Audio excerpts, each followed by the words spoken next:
السلام علیکم ورحمۃ اللہ۔ اعوذ باللہ السمیع العلیم من الشیطان الرجیم، بسم اللہ الرحمن الرحیم۔ ربی اشرح لی صدری ویسر لی امری واحلل عقدۃ من لسانی یفقہوا قولی۔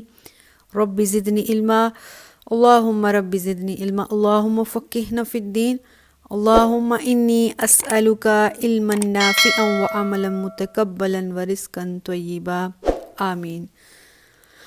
اللہم لا سہل الا ما جعلتہ سہلا وانت تجعل الحزن اذا شئت سہلا، آمین۔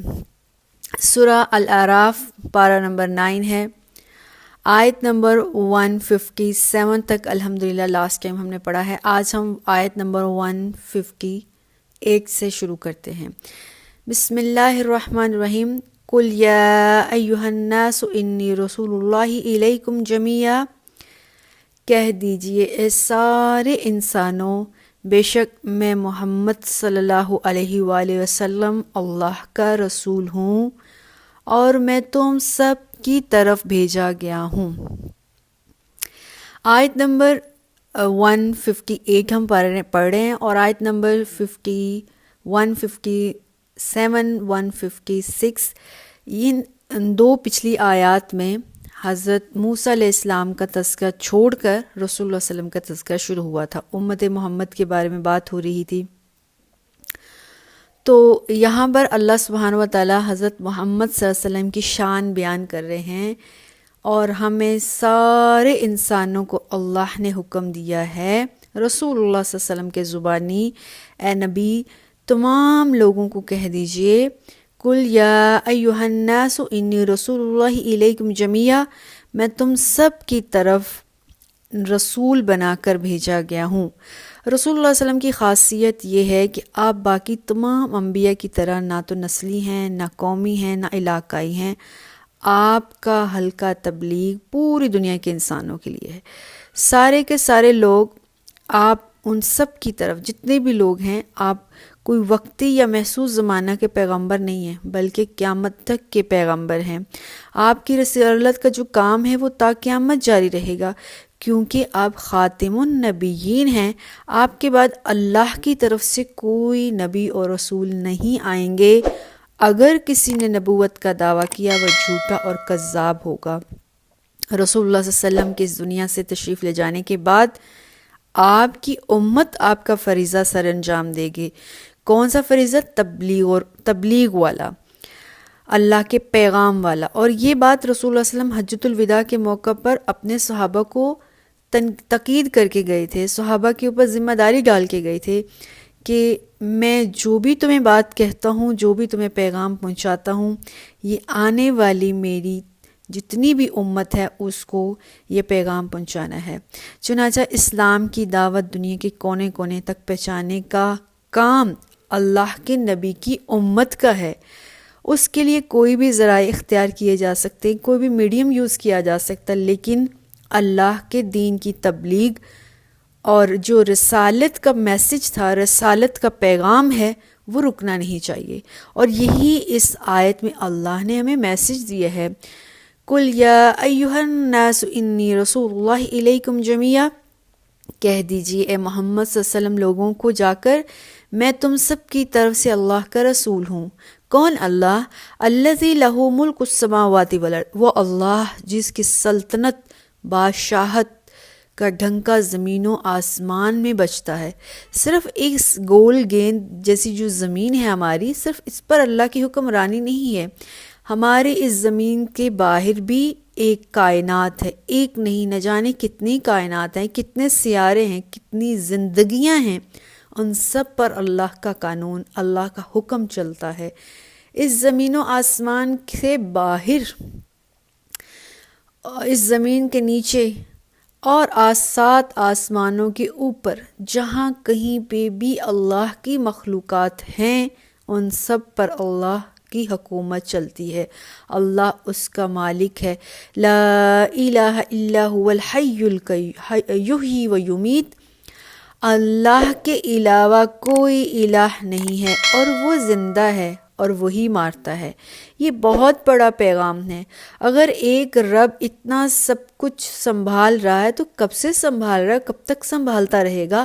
اتنے بڑے سسٹم کو سنبھالنے کے بعد کوئی انسان تھک سکتا ہے، چور ہو سکتا ہے، اور اس کی زندگی اس تھکن اور اس ذمہ داری کو نبھاتے نبھاتے ختم ہو سکتی ہے، لیکن رب کی ذات، رب کی شان ایسی ہے، وہ نہ تو مرتا ہے نہ مرے گا، اور وہ ہمیشہ زندہ ہے، اور پھر اس کا کوئی ہیلپر بھی نہیں، اس کے علاوہ کوئی الہ نہیں۔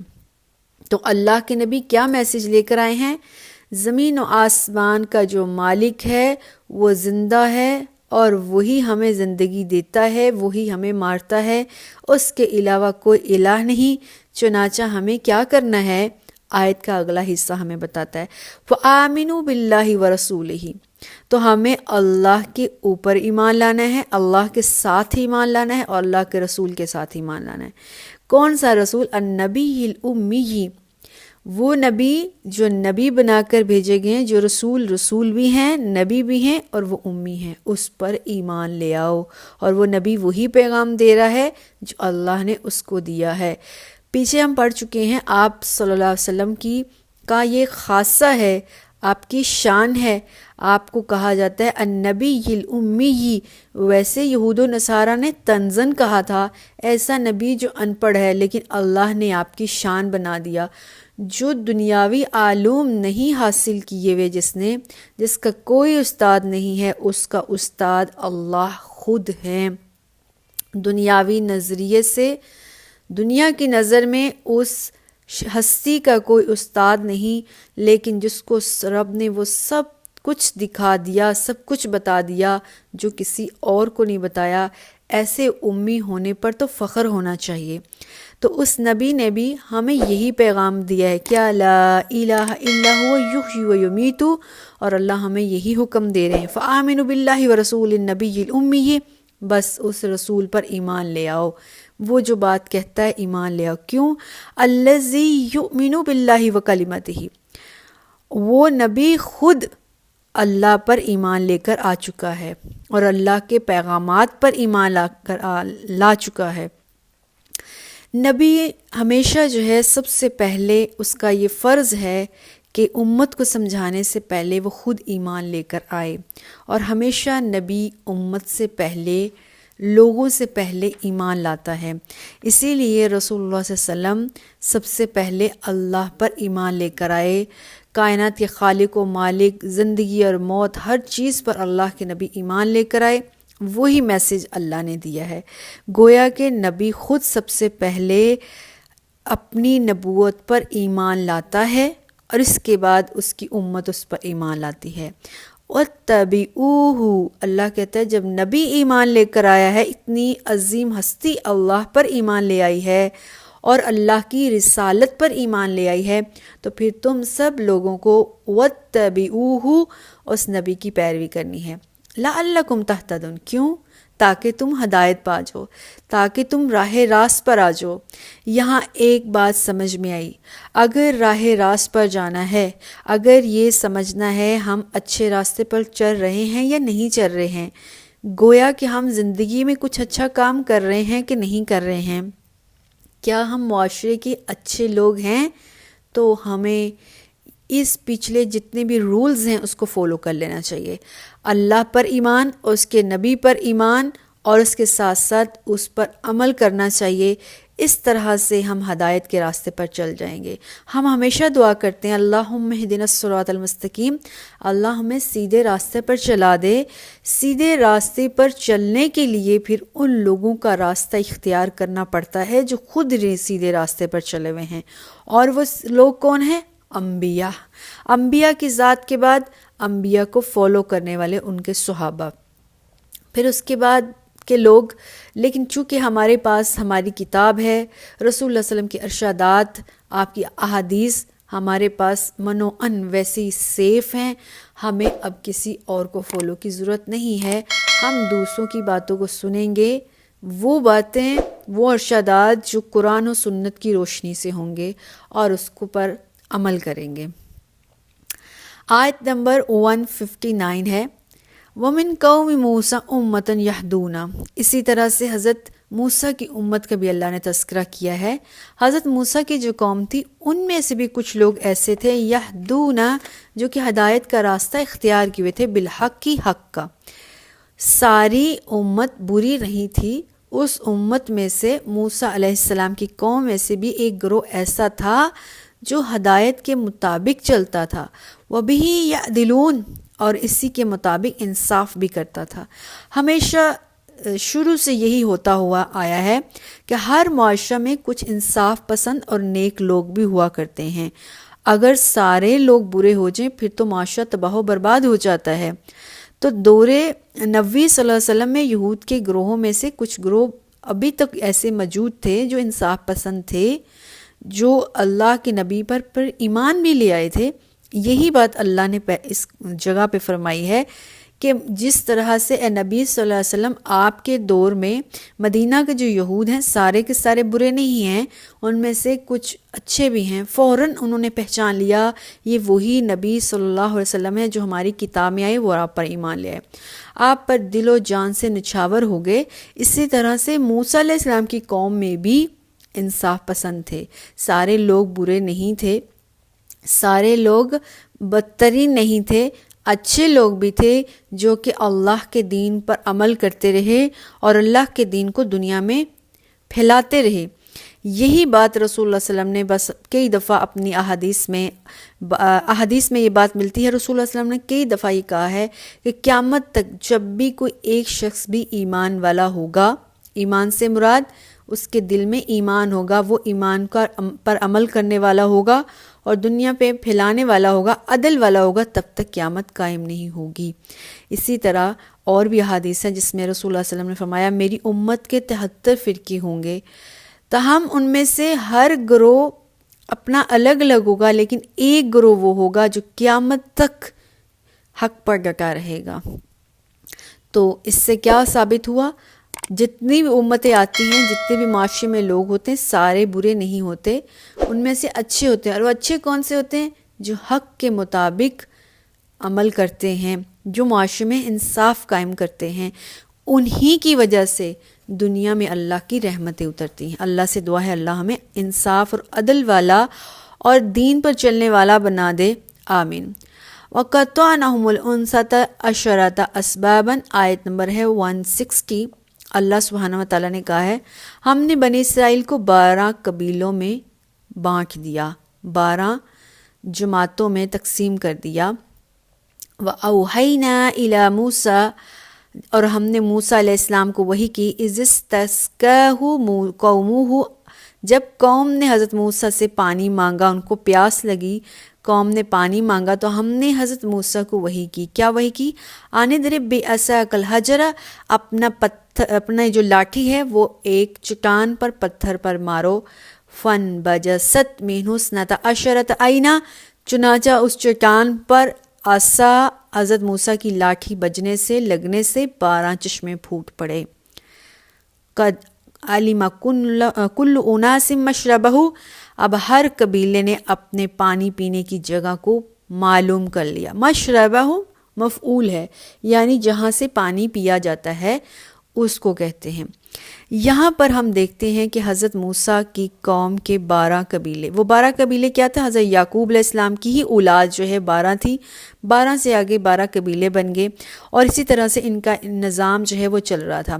تو حضرت موسیٰ کے دور میں پہلی دفعہ یہ ایسا ہوا تھا، مردم شماری کے لحاظ سے حضرت موسیٰ نے ان کو پراپر جو ہے وہ قبیلوں میں تقسیم کر دیا تھا۔ پہلے بھی یہ قبیلے ہی تھے، 12 خاندان تھے، قبیلے 12 خاندان، حضرت یعقوب کے 12 بیٹے تھے، تو ان 12 بیٹوں کے آگے 12 خاندان بن گئے، ہر بیٹے سے ایک نسل خاندان بن گیا۔ لیکن حضرت موسیٰ علیہ السلام نے جو سر انجام ایک فریضہ دیا وہ یہ تھا کہ آپ نے 12 قبیلوں میں پھر ان کو چینج کر دیا، قبیلوں مطلب ان کو 12 نام دے دیے، اور ہر ایک قبیلے کا ایک سردار مقرر کر دیا۔ اس سردار کی ذمہ داری ہوتی تھی کہ وہ اپنے قبیلے کے تمام انتظام کو سنبھالتا تھا، دینی، تمدنی، معاشی جتنے بھی مسائل ہوتے تھے وہ اس کی نگرانی کیا کرتا تھا۔ اور پھر ان سب کے اوپر وہ جو 12 کے 12 قبیلے تھے، ایک اور قبیلہ اور ایک شخص ڈیوٹی پر لگا دیا جاتا تھا جو کہ ان تمام کے مسائل 12 کے قبیلوں کے مسائل کو سولو کیا کرتا تھا۔ یہ وہی قبیلہ تھا جس کے اندر خود حضرت موسیٰ اور حضرت ہارون علیہ السلام موجود تھے۔ تو گویا خود حضرت ہارون حضرت موسیٰ علیہ السلام نے 12 قبیلوں کی نگرانی کا ذمہ لے لیا تھا۔ یہ سارا سسٹم کرنے کی وجہ کیا تھی؟ یہ بہت بڑی دانش مندی کا کام تھا۔ اتنے بڑے قبیلوں کو، اتنے لوگوں کو، یہ لاکھوں کی تعداد میں لوگ بنتے تھے اس وقت، تو ان کو ایک سسٹم میں لانا بہت ضروری تھا، وگرنہ ہمیشہ وہاں لڑائی رہتی، کچھ بات سمجھ میں نہ آتی، کس کو کیا ملا، کس کے ساتھ کیا سلوک ہوا، کیا انصاف ہوا، یہ بات کبھی سمجھ نہ آ پاتی۔ تو حضرت موسیٰ علیہ السلام نے بہت ہی دانش مندی کا اللہ کے حکم سے کام کیا کہ 12 قبیلوں کو ایک منظم شکل دے دی، 12 قبیلے بنا دیے، ان کے نام دے دیے اور ان کے سردار مقرر کر دیے۔ اس طرح سے سسٹم بہت آسان اور ایزی ہو گیا۔ تو جب قوم وادی سینا یا سینا بھی کہتے ہیں وہاں پر آئی، یہ آیت جو ہے جب بحر الکلزم جو ہے انہوں نے پار کیا تھا، فرعون سے بچ کر موسیٰ علیہ السلام اور ان کے ساتھ جتنے بھی بنی اسرائیل تھے وہ دریا پار کر کے دریا کے دوسری سائڈ پر جب آ گئے، اب یہ پورا ایک صحرا تھا، ایک ریت والا علاقہ تھا، یہاں پہ کوئی درخت نہیں تھا، کوئی گھر نہیں تھا، اور یہ خود ہی ایک بیابان جگہ پہ رہ رہے تھے، نہ ان کے پاس کوئی چھت تھی، نہ کھانے کو کوئی غلہ تھا، اور نہ پینے کے لیے کوئی پانی تھا۔ تو اللہ سبحانہ و تعالیٰ سے موسیٰ علیہ السلام کی قوم نے جب پانی مانگا تو اللہ سبحانہ و تعالیٰ نے وہاں پر ایک موجود چٹان پر حضرت موسیٰ سے کہا کہ یہاں پر اپنا عصا مارو، اور اللہ کی قدرت تھی، شان تھی، عصا ایک معجزہ تھا اللہ کی طرف سے، اس سے 12 چشمے پھوٹ پڑے۔ اور سب سے جو انٹرسٹنگ بات یہ تھی کہ ہر چشمے کا سائز ڈیفرنٹ تھا۔ 12 چشمے آج بھی انٹرنیٹ پہ وہ پہاڑ جو ہے چٹان ہے، پہاڑ کے لئے موجود ہے، اللہ بہتر جانتا ہے وہ سچ ہے کہ جھوٹ ہے، لیکن ایزیوم کیا جا سکتا ہے کہ ایسا ہو سکتا ہوگا اس وقت۔ تو اس میں 12 سوراخ کہہ لیں، کوئی سوراخ چھوٹا تھا، کوئی بڑا تھا، کیونکہ کچھ خاندان بڑے تھے اور کچھ چھوٹے تھے، اور پھر ان کے نام کے حساب سے ان کو وہ دیے گئے تاکہ ان کے اندر کوئی لڑائی، کوئی جھگڑا نہ آئے کہ کہاں سے ہم نے پانی لینا ہے اور کہاں سے ہم نے پانی لینا ہے۔ تو اس طرح سے قد علم کل اناس مشربہم، ہر ایک گروہ نے اپنے پانی پینے کی جگہ کو معلوم کر لیا تھا۔ وَظَلَّلْنَا عَلَيْهِمُ الْغَمَامَ، اب اللہ نے کہا ہم نے ان کے اوپر بادلوں کا سایہ کیا، وَأَنزَلْنَا عَلَيْهِمُ الْمَنَّ، ہم نے ان کے اوپر من، ایک میٹھی چیز، اور سلوہ، اور ایک نمکین چیز نازل کی۔ یہ اللہ کے انعامات میں سے تھا۔ جب بنی اسرائیل اس کھلے میدان میں تھی جہاں دور دور تک کہیں پانی کا نشان نہیں تھا، کہیں سایہ نہیں تھا، کچھ بھی نہیں تھا، اور جب وہ قوم اس دریا کو پار کر کے آ گئی تھی نا، تو اللہ نے حضرت موسیٰ کو حکم دیا تھا اپنی قوم کو کہیں اپنے آبائی شہر جو کہ انبیاء کا شہر ہے، شام یعنی فلسطین، اس طرف چلے جائیں، اس کو فتح کریں، وہ شہر جہاد کریں، ان کا ہو جائے گا۔ اور اللہ تعالیٰ نے یہ بھی بہت آسان ان کے لیے رکھ دیا تھا کہ جیسے ہی وہ شہر میں جائیں گے فتح کے لیے، جہاد کے لیے، تو شہر کے دروازے ان پر کھول دیے جائیں گے، یعنی دوسرے لوگوں کی طرح ان کو بہت زیادہ جہاد میں تگ و دو نہیں کرنی پڑے گی، کوئی بہت زیادہ جان کی قربانیاں، کوئی بہت زیادہ لڑائی جھگڑا نہیں کرنا پڑے گا۔ بس اللہ کی شان یہ ہوگی کہ وہ جیسے ہی اس شہر کی طرف جائیں گے، شہر کے لوگوں پر اللہ رعب اور دبدبہ ڈال دیں گے، اور تھوڑی بہت جہاد کے بعد ان پر وہ شہر فتح ہو جائے گا۔ لیکن قوم کے اندر ایک عجیب چیز آ گئی، وہ یہ تھی کہ ہم اللہ پر ایمان لے کر آئے ہیں، اس کی بنا پر اللہ تعالیٰ نے فرعون جیسے بادشاہ کو مار دیا ہے، اور وہ دریا پار کر کے یہاں تک پہنچے ہیں۔ اللہ کے انعامات ہی انعامات ہوتے رہے، اب ہم سے کچھ نہیں ہوتا۔ قوم نے جہاد کرنے سے انکار کر دیا اور بزدلی دکھائی، اور موسیٰ علیہ السلام کو کہا موسیٰ تم جاؤ اور تمہارا خدا جائے نعوذ باللہ، اور جا کے اس شہر کو فتح کر کے آؤ، پہلے تم ہمارے لیے وہاں فتح کر کے آؤ، شہر کو پراپر ہمارے لیے بنا کر آؤ، اور اس کے بعد ہم اس شہر میں جائیں گے۔ یہ تھا ان کا لاڈلا پن اور یہ تھا ان کی ہٹ درمی، کیونکہ ابھی تک وہ جیسے حضرت موسیٰ کے ساتھ ملے ہوئے تھے، جب سے اللہ ان کے اوپر مہربانیاں ہی کرتے جا رہے تھے۔ چنانچہ اللہ سبحانہ و تعالیٰ نے ان کو پنش کے طور پر کہا کہ بنی اسرائیل تم 40 سال تک اسی وادی میں بھٹکتے رہو گے۔ 40 سال کے بعد جب یہ لوگ مر کھپ جائے گی، ان کے اندر سے بزدلی کے، غلامی کے جمز چلے جائیں گے، ایک نئی قوم جرت والی، دلیری والی پیدا ہوگی، تو پھر وہ جہاد کرے گی اور پھر وہ شہر فتح کرے گی۔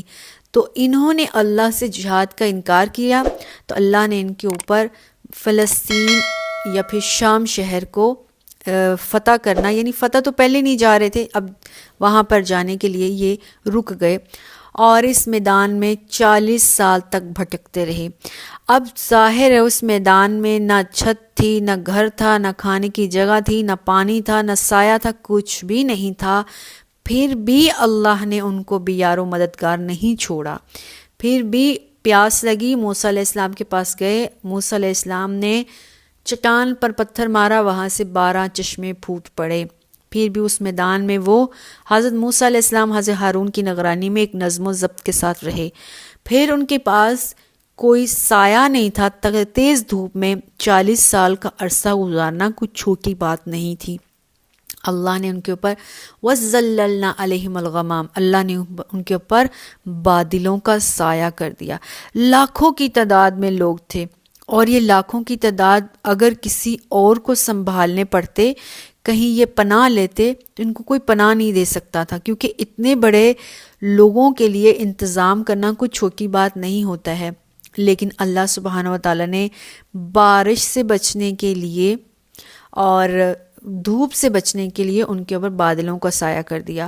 اور سب سے زیادہ خوبصورت بات یہ تھی کہ وہ بادل جتنے بھی گہرے ہو جاتے تھے، کبھی بارش نہیں برستی تھی ان کے اوپر، بارش میں نہیں وہ چینج ہوتے تھے، وہ صرف ان کو سایہ دینے کے لیے ہی ہوتے تھے۔ وَأَنزَلْنَا عَلَيْهِمُ الْمَنَّ، اب کھانا اور پینا، والسلویٰ، اس کا مسئلہ تھا، اللہ نے آسمان سے من اور سلویٰ کھانا اتار دیا تھا۔ من جو ہے ہم پہلے بھی پڑھ چکے ہیں، ایک میٹھی چیز تھی جو کہ سوکھے جو دھنیا ہوتا ہے اس سائز کی تھی، آپ یوں کہہ لیں سابودانہ کی جو کھیر کے وہ جو سابودانہ کے جو بیج ہوتے ہیں لائک دس، تو وہ آسمان سے رات کو شبنم کی طرح زمین پر اترتی تھی۔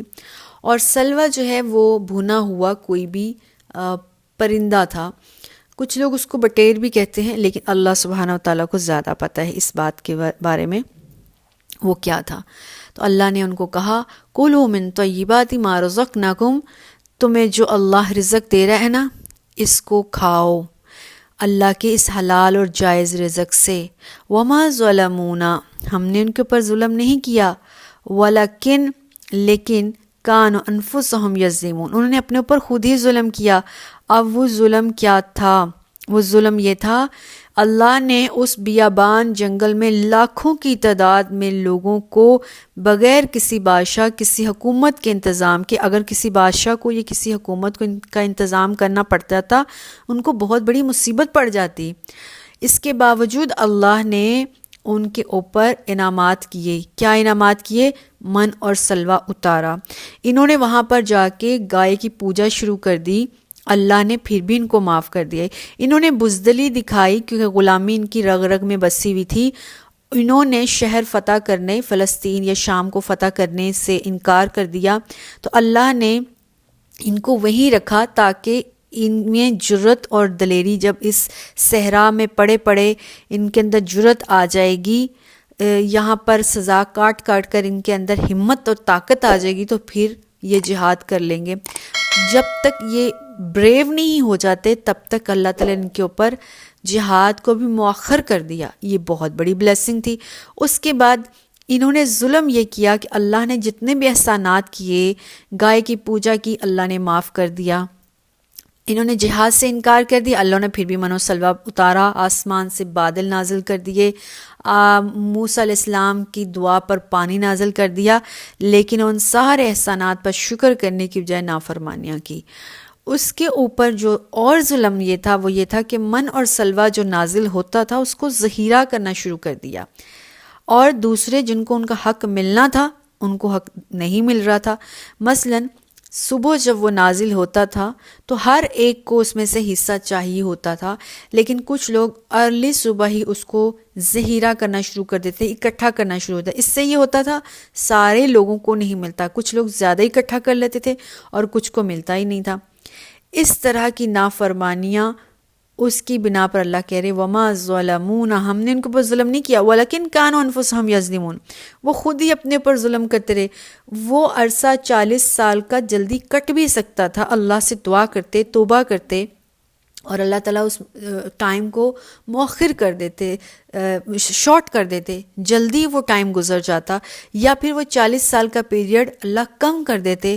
لیکن جب بالکل مفت میں بیٹھے سارے کام ہو رہے تھے، قوم میں زیادہ بزدلی آ گئی، نہ شکرا پن آ گیا.